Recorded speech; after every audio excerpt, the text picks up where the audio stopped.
ಬಹಳ ಆಘಾತ ಆಗಿದೆ. ಅವಳು ಬಹಳ ಅಳ್ತಾಳೆ. ಶ್ರೀಮಾತೆಯವರು ಅವಳ ದುಃಖದ ಜೊತೆ ತಮ್ಮ ದುಃಖವನ್ನು ಸೇರಿಸ್ತಾರೆ.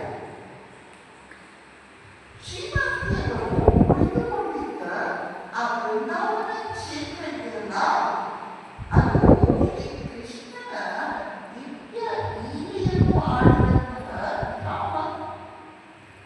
ರಾಧೆ ಶ್ರೀಕೃಷ್ಣನಿಗಾಗಿ ಶ್ರೀಕೃಷ್ಣನ ಪರಮ ವಿರಹದಲ್ಲಿ ಪ್ರೇಮಾಶ್ರುಗಳನ್ನು ಸುರಿಸಿದಂತಹ ಒಂದು ಪರಮ ಪವಿತ್ರ ಕ್ಷೇತ್ರ ವೃಂದಾವನ.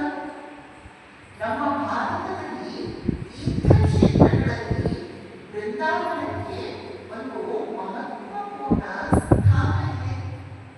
ಶ್ರೀರಾಮಕೃಷ್ಣರು ಹಿಂದೆ ವೃಂದಾವನಕ್ಕೆ ಬಂದಿರುವ ಆಗ ಅಲ್ಲಿನ ಒಂದಿಷ್ಟು ವೃತ್ತಿಗೆಯನ್ನು ಮಣ್ಣನ್ನು